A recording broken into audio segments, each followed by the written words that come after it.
Hello viewers, আসসালামু আলাইকুম। আজকে আমি আপনাদেরকে কই মাছ ভাজা করে দেখাবো, কই মাছ ভাজি করব।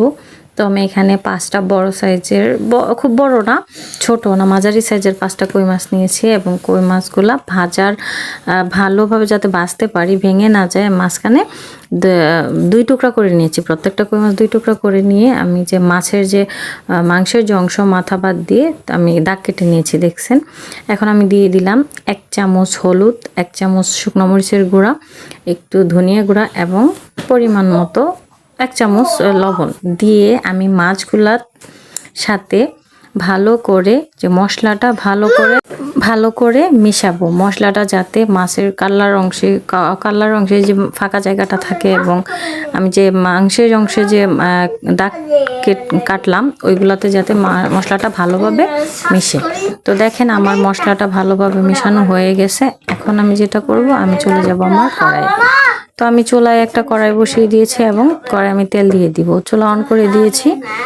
তো তেলটা দেওয়ার সাথে সাথে আমি কি করব, তেলটা একটু ঘুরিয়ে পুরো কড়াইয়ে আমি তেলটা ছড়িয়ে দিব। ছড়িয়ে দেওয়ার পরে তেলটা গরম হওয়ার সাথে সাথে আমি মাছগুলো দিয়ে দিব। আমার তেল গরম হয়ে গেছে, দেখতেই পাচ্ছেন, দেখেন কীরকম শব্দ হচ্ছে এবং বুদবুদ। তো আমি প্রথমে আমার যে কাল্লার যে মাছের যে মাথার অংশ ওইটা আমি দিয়ে দিব, কারণ যেহেতু একটু মোটা থাকে পুরো থাকে। তো মাছের মাথার অংশগুলো আগে দিয়ে দিলাম। এখন আমি যে লেজের অংশগুলো দিয়ে দিব। তো একের পর এক আমি সবগুলা মাছের পিস আমি দিয়ে দিব এবং তেলটা ভালোভাবে কড়াইটা আমি ঘুরিয়ে যেহেতু গোল সমান না, তাওয়াটা সমান হলে ঘোরাতে হয় না, তো আমি ঘুরিয়ে মাছগুলা ভেজে নিব। তো এভাবে কিছুক্ষণ ভাজার পরে যেহেতু আমার তেলটা গরম ছিল, আমার মাছটা প্রায় ভাজা হয়ে গেছে, দেখতেই পাচ্ছেন কালারটাও চেঞ্জ হয়ে আসছে। তো নিচের সাইডটা এই যে দেখেন অনেক ভালোভাবে ভাজা হয়েছে, দেখে অনেক সুন্দর করে উল্টে যাচ্ছে।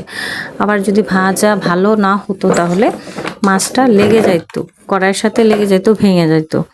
তো এখন আমি মাছগুলা সবগুলা আমি উল্টে দিব এবং উল্টে দিয়ে এক পৃষ্ঠা যেহেতু আমার ভাজি হয়ে গেছে, এখন আমি পুরা মাছগুলা উল্টে দিব এবং অপর পৃষ্ঠা আমি ভেজে নিব।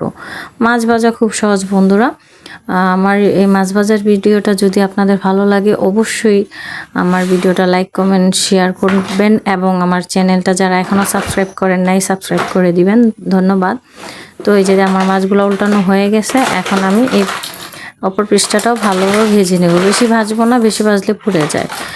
তো দেখতে দেখতে আমার মাছটা সবগুলাই ভাজি হয়ে গেছে, একবারে মচমচাও হয় নাই, একবারে আবার কাঁচা না, আমার মাছ ভাজা হয়ে গেছে। এখন আমি মাছগুলো একের পর এক প্লেটে নামিয়ে রাখবো বা আমার পাত্রে নামিয়ে রাখবো।